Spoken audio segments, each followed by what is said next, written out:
Question number 1.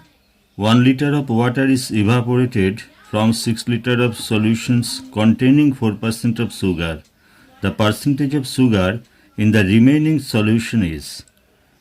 তাহলে initially সলিউশনটা ছিল 6 লিটার্স, তার মধ্যে সুগার আছে 4%। তাহলে সুগার কোয়ান্টিটিটা হচ্ছে, সুগারটা হচ্ছে 6 লিটারের 4% মানে হচ্ছে 6 ইন্টু 4/100, দ্যাট মিনস হচ্ছে 0.24। নাও 1 লিটার ওয়াটার ইভাপোরেটেড হয়েছে from 6 litre solutions. So now solution হচ্ছে আমার, সলিউশনটা হচ্ছে 5 লিটার্স আছে আমার, 6 থেকে 1 লিটার চলে যাচ্ছে, 5 লিটার্স আছে। তাহলে 5 লিটার্সের মধ্যে 0.24 হচ্ছে আমার সুগার আছে। তাহলে 0.24/5 ইন্টু 100। তাহলে এখানে আমার এটা হয়ে যাচ্ছে 5 মানে হচ্ছে 48/10, that means 4.8%। Question number 2. On decreasing the price of a fan by 30%, the sales is increased by 20%. What is the effect on the money received by the shopkeeper? তাহলে প্রাইস 30% ডিক্রিজ করেছে বলে সেলটা 20% ইনক্রিজ করেছে। তাহলে একটা decrease একটা increase এরকম যদি হয়, সেই ক্ষেত্রে আমাদের শর্ট একটা মেথড আছে, সেটা ফর্মুলা হচ্ছে increase minus decrease minus increase into decrease by 100। এই ফর্মুলাটার মধ্যে মাথায় রাখতে হবে, increase minus decrease minus increase into decrease by 100। তাহলে এখানে আমার ইনক্রিজ হচ্ছে কত না 20, আর ডিক্রিজ হচ্ছে 30। তাহলে increase minus decrease minus increase into decrease by 100। তাহলে এখানে হয়ে যাচ্ছে এটা আমার -10, আর এখানে হয়ে যাচ্ছে আমার -6। তার মানে হচ্ছে 16% আমার এখানে 16%, যেহেতু আমার এটা নেগেটিভে আছে, তাহলে 16% আমার ডিক্রিজ হচ্ছে। Question number 3. Root over of 6 plus root over of 6 plus root over of 6 plus dot dot dot dot এরকম আছে। তাহলে এইটার ভ্যালুটা বার করতে হবে। তাহলে এটা বেসিক্যালি আমরা এই ভ্যালুটাকে root over of 6 plus root 6 plus root 6 plus dot dot dot dot এরকম যদি থাকে, এখানে চারটে আছে, আমি চারটে আমি দেখালাম, এটা root 6 plus dot dot dot. তাই এরকম যদি থাকে, এটাকে আমরা এক্স ধরে নেব। এবার বোথ সাইডে আমাদের হোল স্কোয়ার করতে হবে। হোল স্কোয়ার করলে এই রুটের হোল স্কোয়ার মানে আমার রুটটা উঠে যাবে। তার মানে 6 plus root over of 6 plus root over of 6 plus root over of 6 plus dot dot dot. তাহলে এই ক্ষেত্রে এটা ইকুয়াল টু এক্স স্কোয়ার হলো। এবার 6 প্লাস এই ভ্যালুটা, এটা কন্টিনিউ আছে, তাহলে এই ভ্যালুটাকে আমরা কি ধরেছি না এক্স ধরেছি। তাহলে এইটা হয়ে যাচ্ছে x equal to x square. তাহলে এটাকে যদি আমি সাজিয়ে নিই, তাহলে x square minus x minus 6।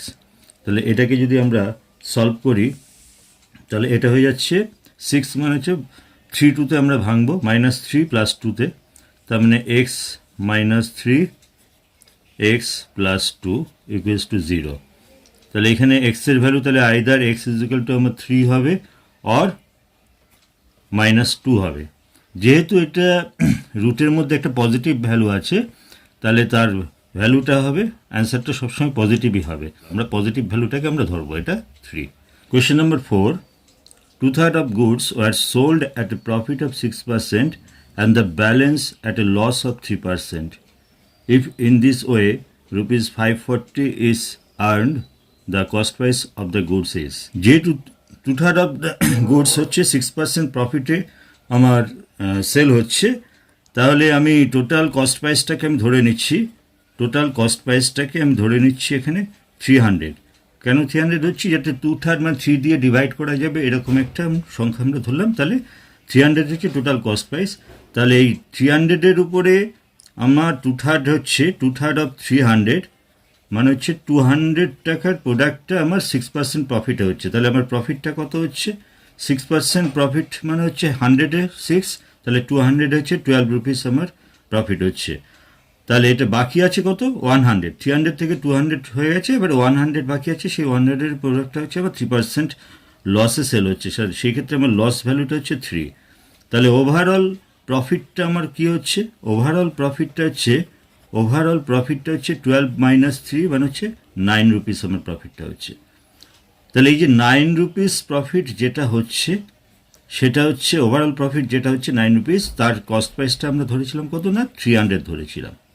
তাহলে 1-এ কত 300/9, আর আমার এইটা তো আমার অ্যাবস্ট্রাক্ট ভ্যালুর উপর আমি বার করেছি, আর রিয়েল ভ্যালুটা কত হচ্ছে 540 যদি হয় সেই ক্ষেত্রে কস্ট প্রাইসটা কত, তাহলে 540 যদি আমার রিয়েল প্রফিটটা হয়, তাহলে সেই ক্ষেত্রে আমার কস্ট প্রাইসটা হবে 300/9 ইন্টু 540,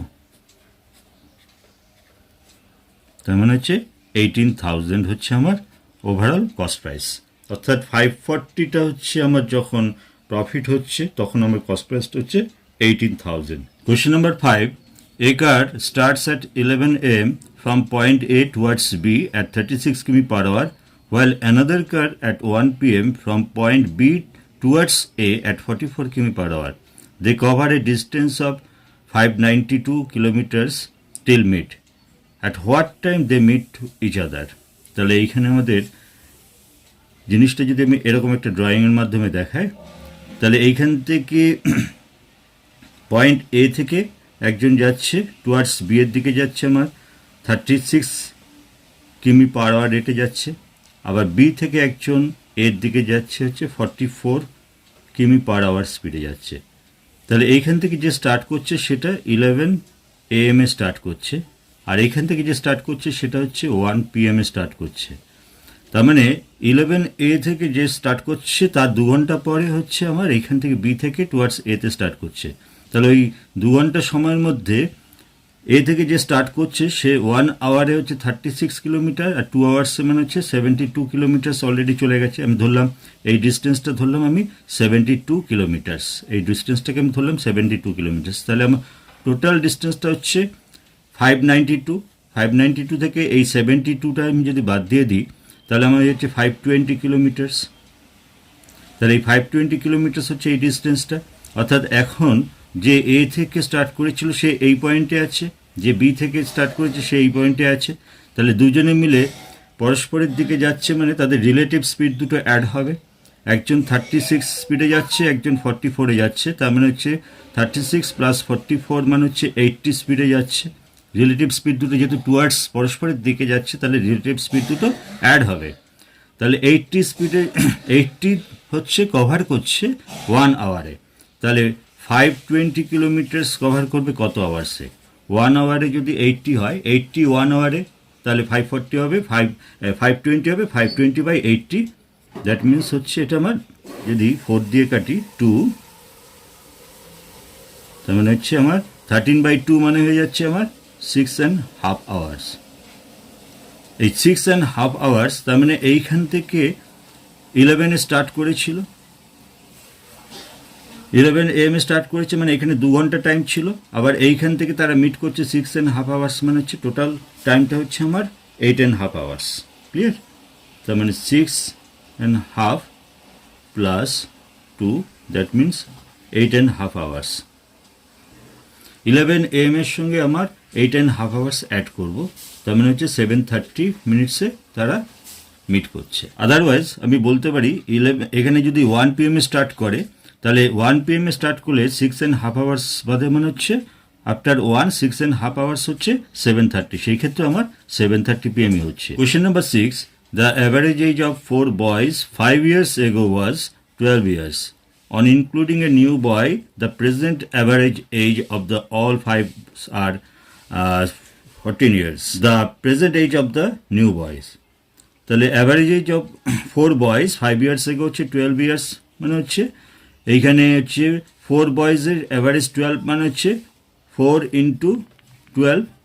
আচ্ছা, এটা 5 years ago ছিল, তাহলে অ্যাট প্রেজেন্ট হচ্ছে 4 জনের ক্যান্ডিডেট, আর 5 years ago মানে হচ্ছে 4 into 5, মানে এইটা আমাকে মাল্টিপ্লাই করতে হচ্ছে, মানে 12 into 4 প্লাস 4 into 5, মানে এটা হচ্ছে 48 প্লাস 20 মানে হচ্ছে আমার 64 8, এটা হচ্ছে ওই চারজনের প্রেজেন্ট এজ, এটা হচ্ছে present age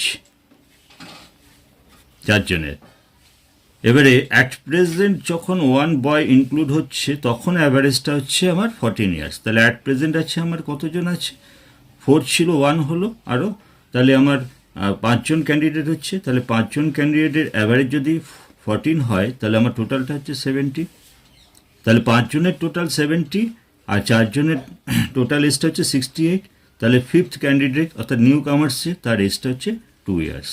Clear? A student walks from his house at a speed of 3 km per hour and reaches his school 5 minutes late. The next day, he increases his speeds by 1 kilometer per hour and reaches 5 minutes before. How far is the school from his house? তা এখানে first day সে 3 স্পিডে যাচ্ছে এবং second day সে 1 kilometre speed increase করছে, মানে 4 স্পিডে যাচ্ছে। তাহলে আমি দেখলাম এখানে আমি হাউস টু স্কুলের ডিস্টেন্সটাকে আমি যদি 12 ধরে নিই, 3 আর 4, 3 স্পিডে যাচ্ছে, পরের দিন 4 স্পিডে যাচ্ছে, মানে 3 4 এর মাল্টিপল আমি 12 ধরলাম। তাহলে আমি ডিস্টেন্সটাকে যদি আমি 12 ধরে নিই, তাহলে ফার্স্টে যখন 3 স্পিডে যাচ্ছে তখন সেই 12 কিলোমিটারটা কভার করতে কতটা টাইম লাগছে আমার, না 12/3 মানে হচ্ছে 4 আওয়ার্স টাইমটা লাগছে। সেকেন্ডে যখন নাকি সে 4 স্পিডে যাচ্ছে তখন 12 কিলোমিটার কভার করতে টাইম লাগছে হচ্ছে তার 3 আওয়ার্স। তাহলে আমরা এখানে দেখতে পাচ্ছি বিটুইন দিস টু টাইমস হচ্ছে 1 আওয়ার, অর্থাৎ টাইম ডিফারেন্সটা হচ্ছে ফার্স্টে 4 আওয়ার্স লাগছে, সেকেন্ডে 3 আওয়ার্স লাগছে, মানে হচ্ছে 1 আওয়ার টাইম ডিফারেন্সটা হচ্ছে যখন ডিস্টেন্সটা কত না 12 কিলোমিটার, তাহলে হচ্ছে 1 আওয়ার মানে হচ্ছে 60 মিনিটস। তাহলে 60 মিনিটস টাইম ডিফারেন্স হচ্ছে যখন আমার ডিস্টেন্সটা হচ্ছে 12 কিলোমিটার। তাহলে 1 মিনিটে হচ্ছে আমার তাহলে কত হবে, 12/60।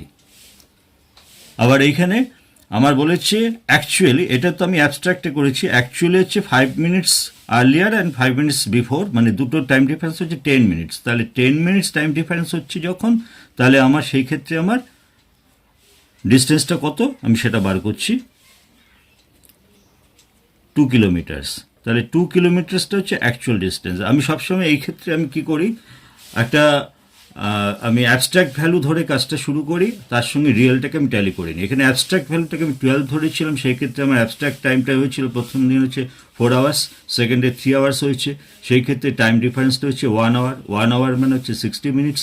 60 মিনিটস হচ্ছে আমার টাইম ডিফারেন্স যখন হচ্ছে আমার, আর ডিস্টেন্সটা আমি ধরেছিলাম কত, 12। তাহলে 1-এ হচ্ছে 12/60। এবারে হচ্ছে রিয়েলের সঙ্গে আমি ট্যালি করছি, রিয়েল হচ্ছে আমার 10 মিনিটস টাইম ডিফারেন্সটা হচ্ছে, তাহলে 10 মিনিটস হচ্ছে আমার ইন্টু 10 করলে আমার 2 কিলোমিটার হচ্ছে এটা রিয়েল ভ্যালু। তাহলে distance between school and house হচ্ছে 2 kilometres. Okay, question number 8, A shopkeeper marked the price of an article 40% above the cost price and sold it after giving 2 successive discount of 10% and 15%.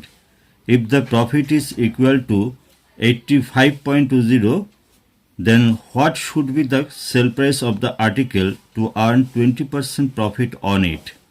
এখানে mark প্রাইসটা হচ্ছে 40% above the cost price. তাহলে আমি এক্ষেত্রে সিপিটাকে যদি আমি 100 ধরে নিই, তাহলে মার্ক প্রাইসটা হচ্ছে 40% অ্যাবাভ দ্য কস্ট প্রাইস মানে হচ্ছে 140 হচ্ছে। আর সেল প্রাইস যখন সেল করছে তখন এই মার্ক প্রাইসের উপরে দুটো সাকসেসিভ ডিসকাউন্ট দেওয়া হচ্ছে, 10% অ্যান্ড 15%। তাহলে 10% দিলে হচ্ছে 90/100 আর 15% দিলে হচ্ছে 85/100। তাহলে এই ক্ষেত্রে আমরা দেখতে পাচ্ছি এটা সলভ করলে আমার হয়ে যাচ্ছে 107.1, অর্থাৎ এটা হচ্ছে সেল প্রাইস। তাহলে আমার প্রফিটটা তাহলে কত হচ্ছে, না প্রফিটটা হচ্ছে 101.7.1, তার থেকে যদি আমি 100 বাদ দিয়ে দিই তার মানে 7.1 হচ্ছে আমার প্রফিট হচ্ছে। তাহলে হচ্ছে 7.1 প্রফিট হচ্ছে যখন কস্ট প্রাইসটা হচ্ছে আমার 100, তাহলে 1-এ হচ্ছে আমার কত, 100/7.1। আবার 85.2 যখন প্রফিট হচ্ছে, এটা অ্যাবস্ট্রাক্টে 7.1-এ 100 হচ্ছে কস্ট প্রাইস, আর রিয়েল 85.2 যখন প্রফিট হচ্ছে তখন রিয়েল কস্ট প্রাইসটা আমরা পেয়ে যাব 100/7.1 ইন্টু 85.2। তাহলে এই ক্ষেত্রে আমার এটা কেটে গিয়ে আমার এটা হয়ে যাচ্ছে 12, তার মানে হয়ে যাচ্ছে 1200 হচ্ছে আমার অ্যাকচুয়াল কস্ট প্রাইস। এবার বলেছে যদি সেই আর্টিকেলটা 20% প্রফিটে সেল করে তাহলে সেল প্রাইসটা কত হবে, 1200-এর উপর আমার 20% প্রফিট হচ্ছে, মানে হচ্ছে আমার এখানে হচ্ছে আমার 120/100, এটা আমার সেল প্রাইস হয়ে যাচ্ছে। 1440টা হচ্ছে আমার sell price. Question number 9. Average separately completed piece of work in 18 days and 24 days respectively.